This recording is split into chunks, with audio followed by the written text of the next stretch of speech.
Il est 13 h en Côte d'Ivoire et en temps universel. Vous êtes sur la chaîne qui rassemble. Bonjour et bienvenue.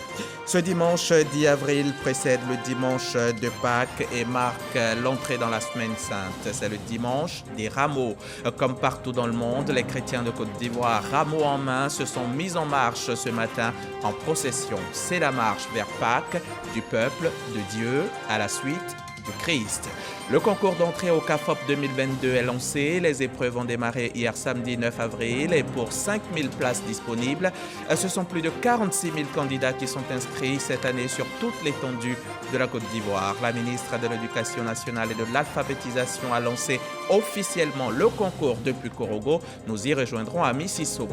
Au terme d'une campagne atone et largement éclipsée par la guerre en Ukraine, les Français se déplacent aux urnes ce dimanche pour le premier tour de l'élection présidentielle afin de désigner les deux candidats qui s'affronteront au second tour fixé au 24 avril. Le taux de participation était à 25,48% à midi, en baisse de 3 points par rapport à 2017.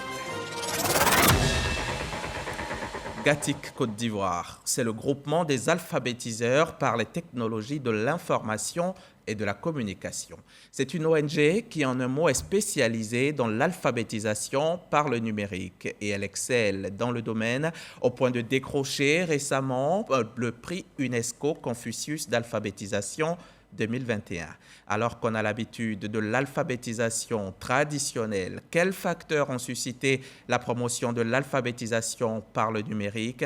Quels changements cela a-t-il apporté dans le domaine et quels en sont les avantages? Voilà quelques questions que nous nous sommes posées. Les réponses, nous allons les trouver auprès du président de GATIC Côte d'Ivoire que nous avons invité ce dimanche pour notre magazine. Et M. Krou nous a fait l'honneur d'accepter notre invitation. Emmanuel Krou Nguessan, merci d'être avec nous. Bienvenue. Merci, M. Hamza. Ouais. Je suis très heureux d'être là. Vous devez être fier, hein? Vous pouvez être fier d'avoir remporté ce prix. Effectivement, nous sommes très fiers. D'accord. Voilà la raison pour laquelle nous sommes là aujourd'hui, pour présenter au monde entier ce que nous savons faire. Et nous disons merci. Vous avez été célébré le dimanche des rameaux? Oui, ce matin, on est à l'église pour célébrer le dimanche. C'est très important. Et pour dire merci au Seigneur pour votre prix, certainement. Merci.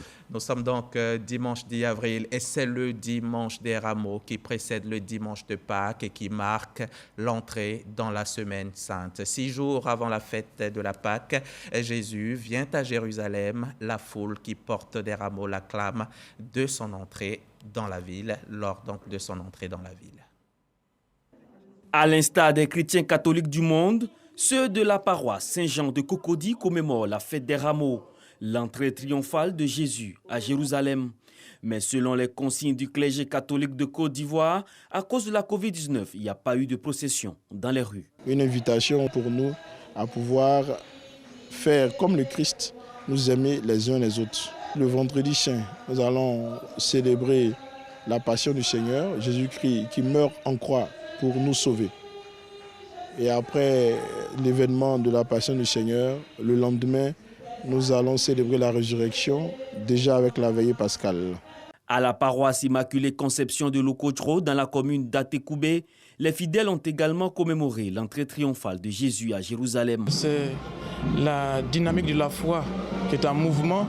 Le peuple de Dieu est heureux d'accompagner l'histoire, de marcher avec le Seigneur Jésus. Le peuple de Dieu est heureux de vivre uni à sa parole en ce jour. Attaché aux valeurs religieuses, le premier magistrat de la commune, Paulin Danho, exhorte la communauté paroissiale à travers la prière au renforcement de la cohésion sociale et du vivre ensemble. Les fidèles de l'église méthodiste unie, temple du jubilé de Cocody, munis de tiges de palme, commémorent eux aussi l'entrée triomphale de Jésus à Jérusalem.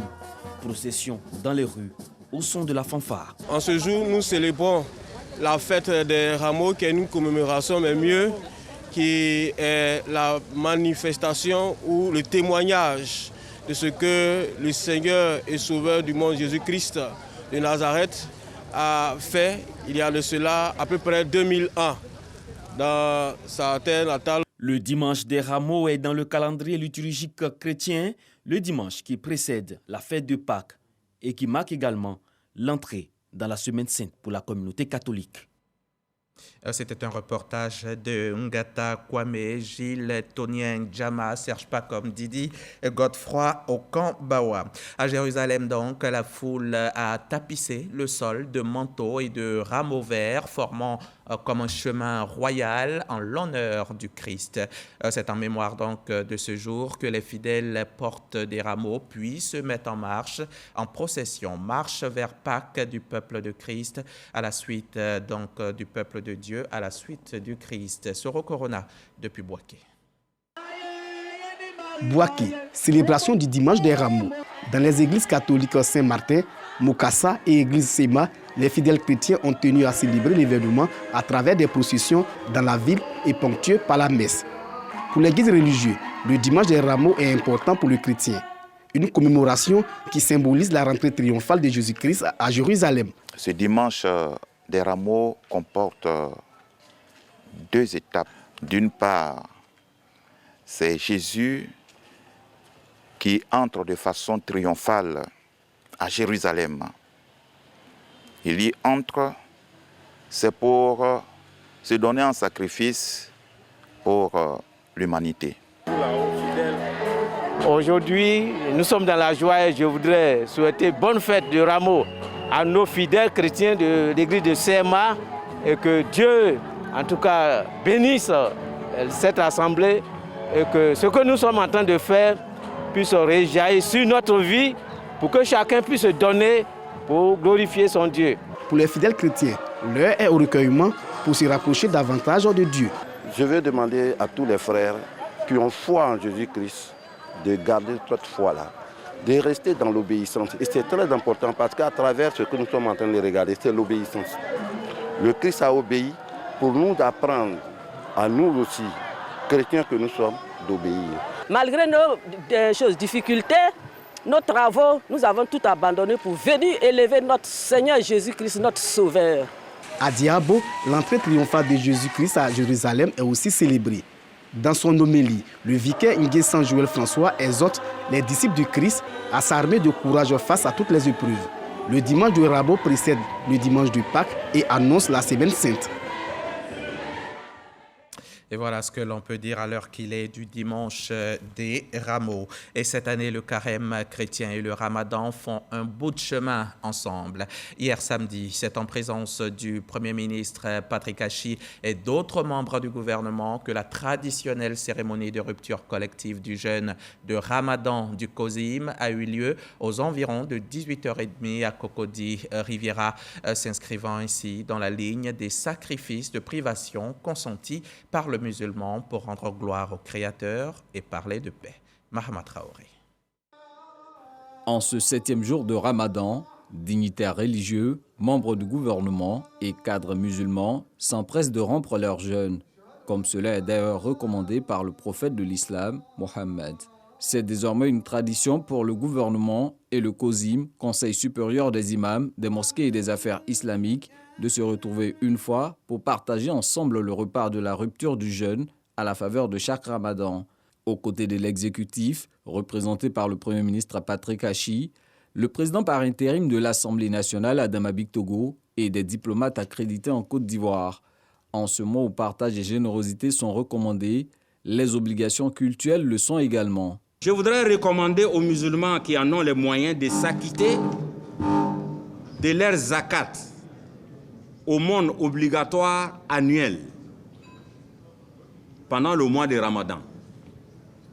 À cet effet, la communauté musulmane a mis en place depuis 2010 une structure spécialisée dénommée Fondation Zakat et Waqf, en vue de recueillir dans une sorte de guichet unique et d'optimiser la redistribution de la zakat par rapport aux besoins de la communauté et d'en faire un instrument efficace de lutte contre la pauvreté. Reconnaissant au COSIM pour sa contribution à la paix sociale, le gouvernement exhorte l'institution religieuse à l'assister dans son combat contre l'extrémisme religieux. La Côte d'Ivoire, à l'instar de nombreux pays de la sous-région, fait face dans sa partie septentrionale à une poussée djihadiste. Ces terroristes, au nom d'Allah, et de la religion musulmane sèment le chaos et la désolation partout où ils ont réussi à prendre pied. Le président de la République voudrait donc, mesdames et messieurs, vénérés guides religieux, vous exhorter à davantage de pédagogie et de sensibilisation à l'endroit de notre jeunesse, afin qu'elle ne succombe pas à l'appel des sirènes. Notre nation a également besoin de vos prières et de vos intercessions auprès d'Allah, le Seigneur des mondes, pour que la paix et la cohésion sociale, si chèrement reconquises, se renforcent encore toujours. Une fois de plus, le président de COSIM, Cheikh Oulaïma Ousmane Diakité, a traduit sa reconnaissance au président de la République pour sa constante sollicitude à l'égard des communautés religieuses. Eux, qu'ils soient chrétiens, musulmans ou athées, espèrent cette année réussir au concours d'entrée au CAFOP. L'édition 2022 a été lancée hier samedi et ce sont 5000 places disponibles pour 46 000 candidats. La ministre Maria Tokone a lancé officiellement le concours depuis Korogo. Ami Sissoko, notre correspondante sur place.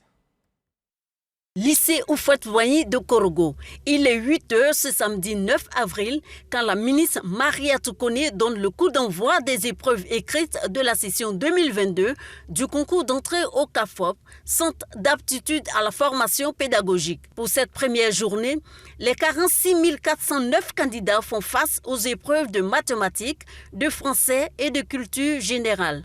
Moi, ça fait 5 ans, mais cette année, les épreuves que je vois, vraiment, j'espère que nous serons admis au concours du CAFOP. Nous allons faire ce qu'on peut pour relever ce défi. Nous allons promouvoir l'excellence. La ministre de l'Éducation nationale et de l'alphabétisation, à l'instar de ce centre, a réitéré à tous les candidats repartis dans les 97 autres centres sur l'étendue du territoire national sa volonté de bâtir un capital humain de qualité dans la transparence. L'année dernière, nous avons dû reprendre une deuxième session et nous espérons que cette année, on s'en tiendra à une seule session et que c'est vraiment ceux qui se font confiance, ceux qui ont vraiment étudié, qui seront admis parce que seul le travail paye. Au nom de la solidarité gouvernementale, la ministre de l'Éducation nationale et de l'alphabétisation était accompagnée à ce lancement par le ministre Amadou Koulibaly et la ministre Miss Belmont Dogo. La seule chose qui paye, c'est le travail. C'est la constance dans le travail et c'est le message que Madame le ministre a bien voulu leur adresser lorsque nous avons visité les salles, leur demander de compter sur eux-mêmes d'abord. Nous sommes venus la soutenir. Nous avons constaté, c'est ma première fois d'assister à l'ouverture des épreuves. J'ai vu que tout était scellé. Et les candidats sont concentrés. Nous espérons que Korogo en sortira avec un très beau taux de réussite. Les résultats définitifs de cette session, débutée ce 9 avril, sont attendus pour le 15 juillet prochain, après les épreuves du test psychotechnique.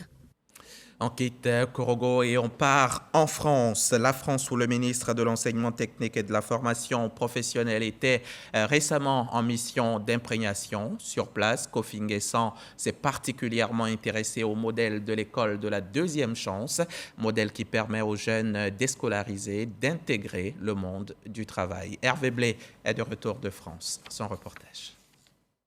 Dans le Grand Est français, l'école de la deuxième chance fait ses preuves dans la réinsertion des jeunes de 16 à 25 ans sans emploi et sans qualification. Soucieux d'améliorer sensiblement l'employabilité des jeunes en Côte d'Ivoire, le ministre de l'Enseignement technique, professionnel et de l'apprentissage s'intéresse à ce dispositif. Nguessan a discuté des conditions de mise en œuvre et d'opérationnalisation de l'école de la deuxième chance. En 2020, les EDC ont accueilli sur 135, 80 formations sont proposées dans les métiers de la bouche, l'hôtellerie-restauration, les services, à savoir des formations également dans la maintenance des véhicules, la santé et le social, la logistique, les réseaux télécoms. Le réseau des écoles de la deuxième chance intègre des centres de formation à l'apprentissage. Il connaît 63% de sorties positives vers un emploi ou une formation qualifiante. La formatrice, donc Stéphanie Rudarzac, formatrice en vente, spécialement en CAP. Sylvie Camus, formatrice en maths sciences et en plus on fait de la co-intervention vente. Est aussi intéressé à la possibilité de création d'entreprises qu'offre le dispositif. Le CAREP, qui se définit comme la pépinière d'entreprises du pays Val-Lorraine, accompagne plus de 100 porteurs de projets par an pour 50 créations. Que nous rayonnons donc ici. On a agrandi la société d'année en année. On a pu y construire ce bel outil de fabrication grâce bien évidemment à CAREP et à leur accompagnement du quotidien. Bravo, c'est un bon parcours. Merci. À ces autres, le ministre ivoirien a amélioré l'employabilité des jeunes et a développé les compétences de son capital humain, en s'inspirant aux besoins des expériences réussies. Et de retour en Côte d'Ivoire, je vous emmène à Grand-Bassam, cinquantaine de kilomètres d'Abidjan.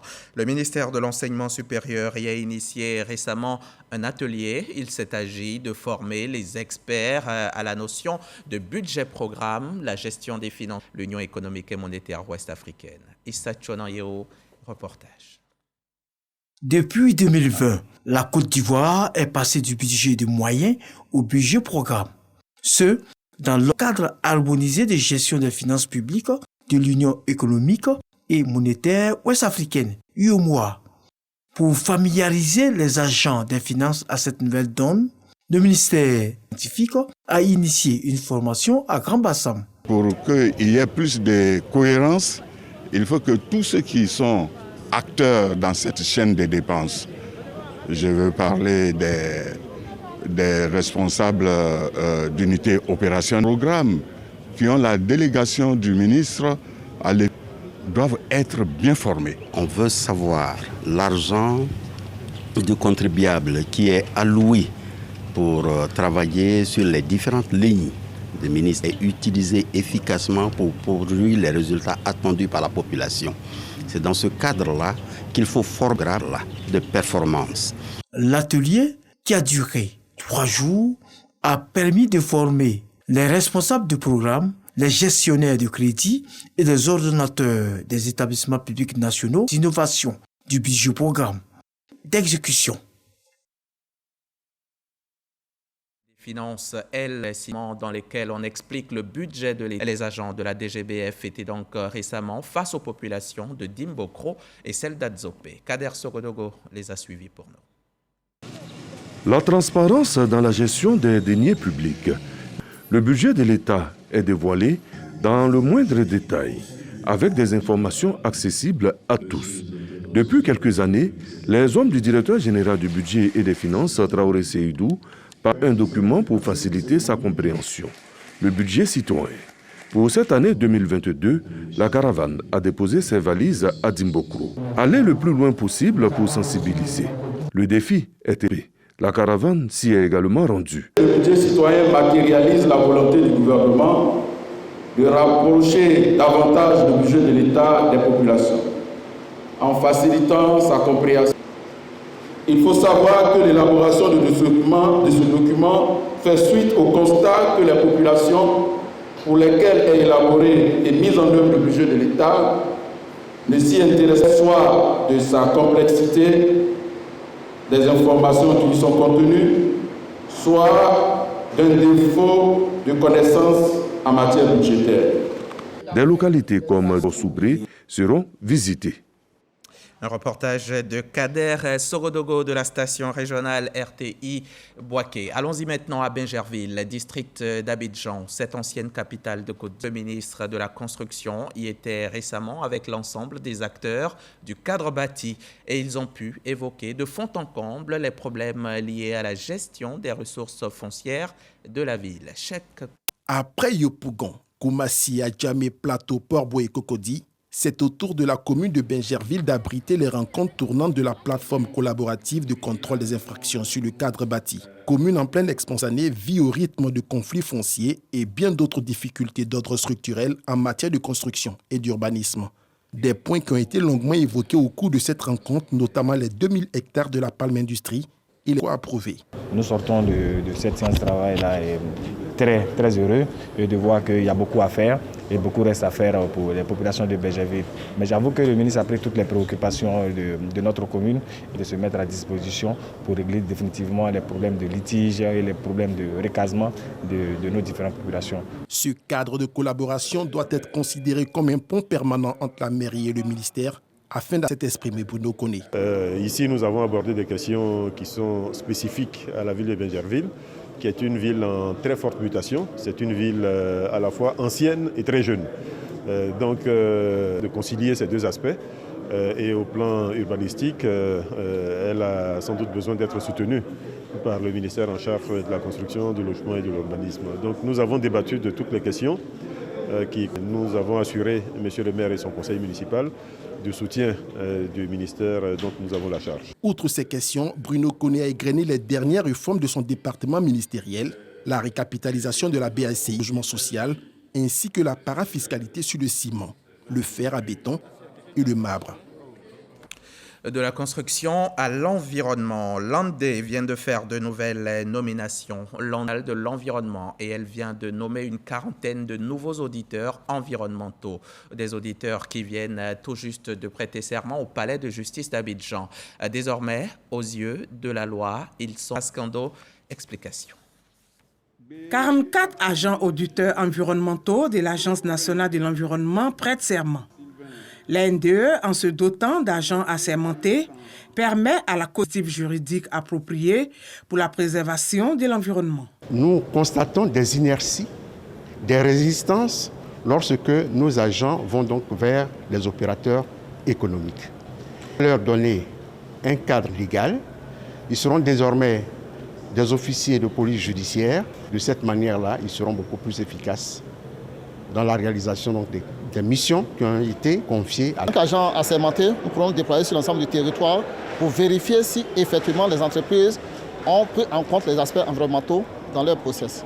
L'objectif n'est pas de les réprimer, mais l'objectif c'est de les amener. Ces nouveaux auditeurs de l'ANDE sont invités à être à la hauteur de la tâche à eux confiée. C'est sur vous qu'on compte pour conduire la politique environnementale. Le tribunal vous renvoie à... L'Agence nationale de l'environnement est le guichet unique des évaluations environnementales. Structure sous tutelle du ministère de l'Environnement, l'ANDE a pour mission, entre autres, de faire l'audit et le... Un reportage de Grace Kando du service Société de la rédaction de RTI 1. On va maintenant respirer un peu d'air frais. Pour cela, je vous emmène dans la forêt du Banco, forêt qui appelle sur la femme et le développement durable pour l'égalité des genres. Une initiative de 4 organisations féminines pour mettre l'accent sur la promotion du genre dans des secteurs d'activité des femmes et l'environnement. Et Patricia Omoitia. Un panel sur les femmes et le développement durable pour l'égalité du genre, initié par 4 organisations féminines pour mettre l'accent sur la promotion du genre. Même si on ne sait pas exactement ce que c'est que le changement climatique, on sait tous aujourd'hui comment il fait extrêmement chaud. On sait tous aujourd'hui comment le changement des saisons pluvieuses, par exemple, nous permet d'impacter génératrice de revenus des femmes. Et donc, en sortant d'ici, nous avons un devoir de protection de cet environnement-là. Élus locaux, experts dans le domaine du genre, sensibilisent sur la protection de l'environnement. Des femmes partagent leurs expériences. Nous devons travailler pour pouvoir préserver notre environnement, surtout que nous sommes dans l'agriculture. On dit souvent que l'agriculture détruit la nature, mais nous devons trouver des solutions idoines pour que nous puissions...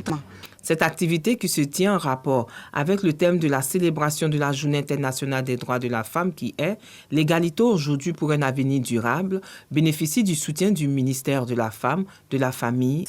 De la femme dans la problématique du développement durable. La femme, parce que lorsqu'il y a le changement climatique, lorsque les forêts disparaissent, elle est impactée très négativement. Les filles aussi. De montrer les réponses nationales. Pour mieux mettre en relief les contributions des femmes sur l'environnement et leur adoption au changement climatique, ces organisations féminines ont choisi la forêt du Banco pour le... Et respecter l'environnement, c'est protéger notre santé qui est mise à mal par le coronavirus.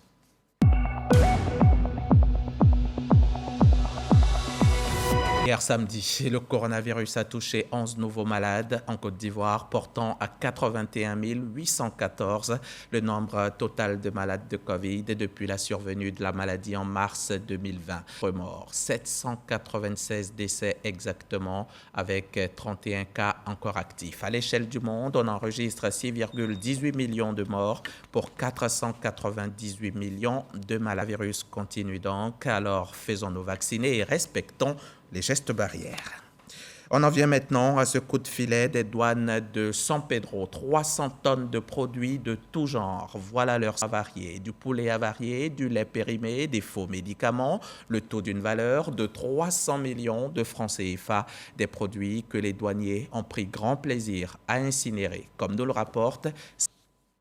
Ce sont au total 334 tonnes de produits essentiellement composés de drogue, d'alcool frelaté, de poulet et du poisson congelé non comestible, des pesticides et de l'engrais de qualité inférieure, d'une valeur de plus de 300 millions de francs CFA. Ces saisies ont été opérées suite à des contrôles inopinés. Nous avons entendu quelquefois des embuscades, soit dans les corridors. Les produits saisis courant 2020-2021, jugés dangereux pour l'homme, ont été soit détruits, soit incinérés à la décharge municipale de San Pedro. La population peut consommer ces produits sanctions auxquels les gens ne font pas souvent attention. Et il y a des produits qui, dans la législation, sont, comme on dit, prohibés à titre absolu. C'est-à-dire que c'est interdit à la consommation humaine. Nous ne pouvons pas être partout que la population se mobilise pour nous donner des informations en ce qui concerne tout ce qui est illicite et dangereux pour leur propre santé. La direction régionale des douanes de San Pedro, du Gor, de la Nawa, du Boclé et de San Pedro. Et de San Pedro, on part à Yamoussoukro. La capitale politique a été choisie pour abriter la 39e réunion des interrogations. Une occasion pour tous les membres de faire le bilan de leurs actions et ensuite tenter de faire mieux. L'impact du Rotary sur l'inclusion financière et l'autonomisation des femmes. Voilà le thème de cette réunion 2022. Amadou Ouattara. Les 39 Rotary Club de Côte d'Ivoire sont représentés à la Fondation Félix Houphouët-Boigny de Yamoussoukro. Un rendez-vous annuel pour c'est la 39e réunion des intervilles. L'action doit être ambitieuse, innovante, et elles doivent répondre aux besoins des communautés dont nous sommes au service pour changer. Ainsi, le Rotary restera un partenaire de choix et une force de proposition et de solution pour nos partenaires à travers le monde. 3 jours d'ateliers et de formation au cours desquels une action en faveur de Yamoussoukro, issue de couches défavorisées, est posée.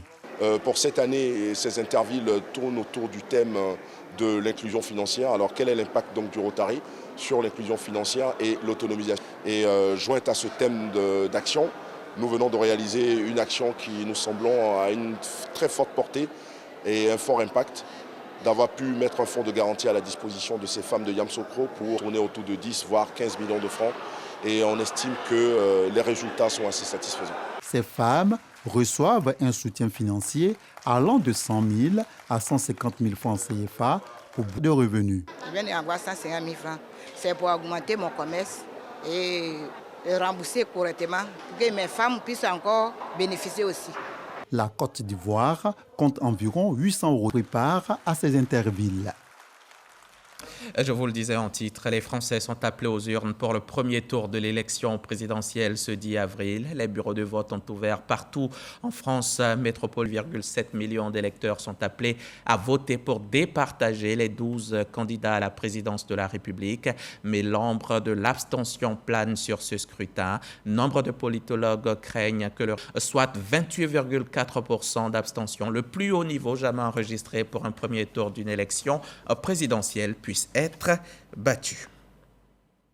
On part maintenant au magazine du dimanche. Le second nous a rejoint en plateau, je vous le disais, Emmanuel Krunguessan est président d'une ONG qui fait de l'alphabétisation par le téléphone, l'alphabétisation par le numérique. L'ONG Gatik. Regardons donc ensemble cette courte vidéo, puis on revient pour échanger. C'est Mahma Traoré qui nous la propose. Chaque mercredi, au groupe scolaire d'Anono, ce sont des commerçantes. Elles viennent pour des cours d'alphabétisation Pour la plupart, ces vendeuses des marchés du district d'Abidjan n'ont jamais été à l'école. Ces cours sont aussi adressés à celles qui souhaitent relever leur niveau d'instruction au marché de Marcory. Derrière son étal, elle reçoit régulièrement la visite de son instructeur pour des exercices. J'ai laissé l'école tôt, depuis 1988. Depuis ce jour, grâce à ce programme, je sais lire, je sais écrire mon nom, je sais calculer. La particularité de ce programme d'alphabétisation est qu'il se fait au moyen du numérique. Chaque apprenante est dotée d'alphabétisation. Les fonctionnalités permettent de savoir lire, écrire et compter. C'est donc un apprentissage semi-autonome que nous offrons qui permet aux femmes aujourd'hui d'être et aussi dans la vie quotidienne. Au niveau d'Abidjan, nous avons déjà amorcé le pas et maintenant l'année prochaine, nous allons passer à l'échelle nationale. Mis en œuvre depuis 2000 des alphabétiseurs par les technologies de l'information et de la communication avec le soutien de l'UNESCO, ce programme a formé déjà plus de 1500 femmes, ce qui a valu à l'ONG Gatik de remporter en 2000 UNESCO Confucius d'alphabétisation, prix remis officiellement le 21 mars dernier à Abidjan par la première dame Dominique Ouattara. Encore toutes nos félicitations à l'ONG. Qu'est-ce que c'est? Dites-nous en 2 mots. D'accord. GATIC, c'est le groupement des alphabétiseurs par les technologies de l'information et de la communication. Nous sommes spécialisés dans l'apprentissage via les smartphones. D'accord. Et cette application, vous l'avez créée certainement? Aujourd'hui, il est plus facile. Les femmes que nous suivons ont un smartphone. La plupart ont un smartphone. Au lieu de permettre seulement qu'elles communiquent avec, on s'est dit, qu'est-ce qui peut bien se passer si elles ont un smartphone? Toujours apprendre. C'est ce besoin-là réel qui nous a poussé à aller vers ces femmes-là. Au lieu que l'apprentissage vienne vers l'apprentissage en classe, aujourd'hui, l'apprentissage vient vers elles, dans tout le lieu de l'apprentissage. D'accord. Et vos cibles, votre sang, qui ne peuvent pas forcément se déplacer, et donc vous travaillez avec les commerçantes des marchés, effectivement. D'accord. Et comment elles sont choisies? Oui, nous ciblons une concentration des femmes d'un réseau qui est, comme on appelle les commerçantes, qui vendent surtout les produits vivriers. Donc aujourd'hui, nous commençons dans des marchés, mais au fur et à mesure, nous allons nous étendre. Donc on a choisi déjà certains marchés depuis 2000. Donc elles sont choisies en fonction du besoin. On fait des sensibilisations. Quand on voit qu'elles sont réceptives et qu'elles veulent vraiment apprendre, tout de suite, nous nous engageons vers elles. Quels sont les marchés déjà que vous avez pu visiter? Oui, aujourd'hui, si on prend à Port-Boué, nous étions à Yopougon. Aujourd'hui, en 2021, nous étions à Nono, nous étions à Marcory et à Boboté. Et à ce jour, combien de femmes ont pu être alphabétisées jusqu'à ce jour? Et qui s'expriment aujourd'hui facilement, qui savent lire, qui savent écrire, calculer? Effectivement. Sûr. Sûr. On peut faire le test? Effectivement. D'accord. Et en quoi l'alphabétisation par le numérique est plus bénéfique ou alors serait meilleure, par exemple, que l'alphabétisation traditionnelle? D'accord. Il faut noter que l'alphabétisation numérique est un accompagnement de l'alphabétisation traditionnelle. Les deux vont ensemble. Aujourd'hui, c'est le niveau de l'alphabétisation numérique. Tout est numérisé en fonction de ce que nous faisons au niveau traditionnel. C'est ça un peu la différence. Sinon, il n'y a pas vraiment de grande différence, mais c'est plus facile d'approche. Plus d'avantages. Plus d'avantages. Que ce soit son lieu d'habitation, son lieu de travail, elle peut apprendre. Contrairement à l'alphabétisation traditionnelle où il faut faire ça forcément présentiel. D'accord. Vous venez de le dire, vous dites que les femmes qui sont votre cible, les femmes commerçantes, pour la plupart, n'en ont pas de smartphone. Et l'utilisation même d'un smartphone, est-ce que ce n'est pas en soi un problème? D'accord. Oui, le smartphone, on se dit quoi? À Abidjan, bien que dans toutes les villes, une femme qui ne sait pas lire et écrire, mais nous, par expérience depuis 2017, ces mêmes femmes-là, puisque le téléphone interagit avec elle, vous voyez, donc le téléphone lui parle. Donc, elle a une possibilité. Grâce à votre application. Grâce à votre application. Le téléphone lui parle. Ce n'est pas online. Ce qui veut dire que ça marche sans Internet. Sans Internet. D'accord. Donc, elle a la possibilité. C'est comme un jeu. C'est comme une activité. C'est comme une application ludique. Voilà, qui change avec elle. Donc, c'est plus facile pour elle de pouvoir. D'accord. Et si elles ont des smartphones, c'est que vous choisissez une cible précise, une catégorie précise. Des femmes qui peuvent s'offrir des smartphones, donc des analphabètes nantis. Non, pas à la base, c'est avec le réseau Magie, le réseau de Nestlé. Donc, ces femmes-là qui produisent des bouillons et qui, aujourd'hui, ont des difficultés dans les calculs, c'est surtout au niveau du calcul. Ils n'arrivent pas à faire des comptes. Donc, il fallait vraiment qu'on réfléchisse à ce niveau-là pour leur faciliter la tâche en leur permettant, mais les téléphones sont offerts gratuitement. je vous l'ai dit. D'accord. Donc ces femmes... offrent le téléphone gratuitement. L'ONG GATIC offre donc le téléphone avec l'application pour que ces femmes puissent apprendre. Justement. Ça veut dire que c'est Nestlé qui est l'entité qui offre le téléphone à ses bénéficiaires. Nous sommes formés pour leur apprendre à lire et écrire à partir de ces smartphones-là. D'accord. Parce qu'on aurait pu se demander, mais tout le monde ne peut pas s'offrir un Android. Mais il n'y a pas que les femmes qui sont analphabètes, il y a aussi des hommes analphabètes. Nous avons eu une expérience avec les hommes. Généralement, les hommes, leur ego ne leur permettent pas d'être en classe et d'apprendre avec les femmes. Et on a sensibilisé plusieurs hommes, même à Yopougon. On avait près de 50 à 60 hommes qu'on a. Ils nous ont dit, monsieur, nous, on ne peut pas continuer avec vous. Voilà, c'est ça la difficulté. Et on lance en même temps un appel pendant que nous... Il n'y en a pas quand même quelques-uns qui ont envie de venir, tout le monde refuse. On a au départ à Yopougon en 2000 qui sont venus, mais qui n'ont pas terminé le programme. Parce que quand ils sont en difficulté, on a l'impression qu'ils sentent impuissants un peu. Mais ils n'ont pas besoin de venir, vous dites que vous les formez par le numérique. Oui, non, le numérique, oui, on doit leur apprendre comment ça marche. Leur en présentiel une seule fois par semaine, 2 heures, et le reste, c'est à distance. Et ça, même ça, ils n'ont pas souhaité le faire. Voilà. Combien coûte le programme?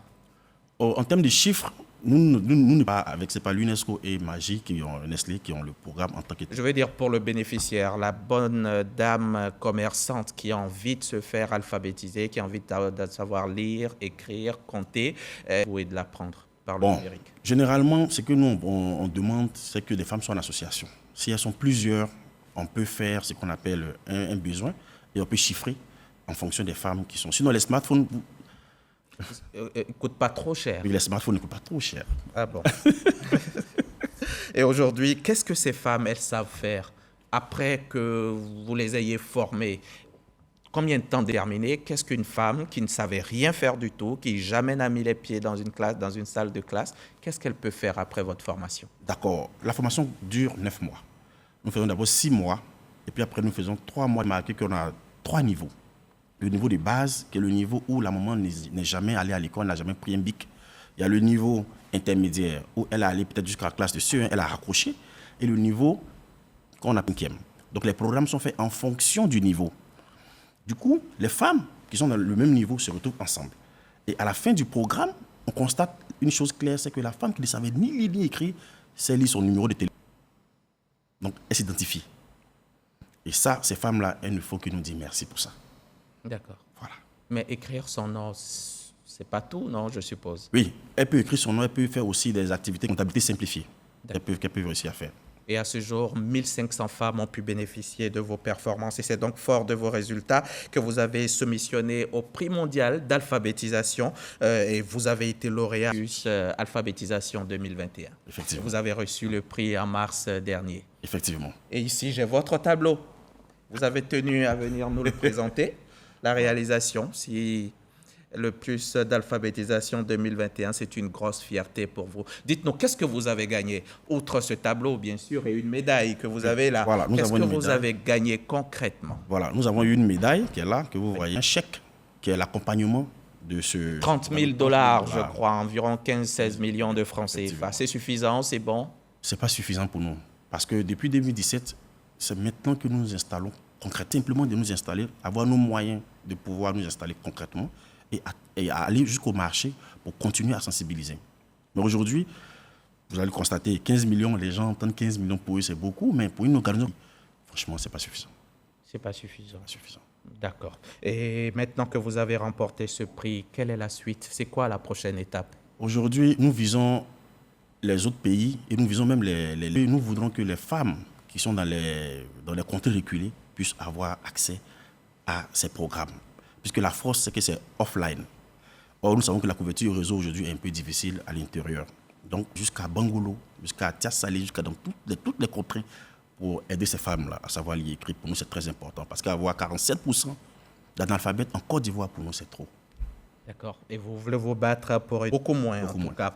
L'UNESCO vous a remis 15 millions. Il faut vous battre pour avoir le reste. Vos autorités vous suivent. Comment on vous contacte? Pour nous contacter, ce n'est pas compliqué. On a un numéro de téléphone qui est le 01 88 66. D'accord. Mais aujourd'hui, nous sommes dans les 3 centres où les mamans peuvent continuer de venir. À Makori, par exemple, au marché de Makori, au marché d'Anono et au marché d'Aboboté. Et pour l'intérieur du pays? Pour l'intérieur du pays, nous comptons vraiment sur la sensibilisation des autres mamans. On a déjà commencé même des sensibilisations. À Daloa, par exemple, où près de 80 mamans se sont inscrites et nous attendent. Et vous comptez sur la bonne volonté de payer à alphabétiser le maximum de femmes dans notre pays. Merci, Monsieur Krou. Merci beaucoup, Monsieur Krou. Emmanuel Krou-Nguessan, vous êtes le président de l'ONG GATIC et vous êtes venu nous présenter à vos efforts dans l'alphabétisation. Et votre particularité, c'est que vous le faites via le numérique. Félicitations encore à vous et bonne continuation. Merci à vous aussi, chers téléspectateurs. J'espère que n'hésitez pas du tout à contacter GATIC Côte d'Ivoire. Ce 13h est terminé. Demain lundi, je serai de retour chez vous pour le JT de 20h.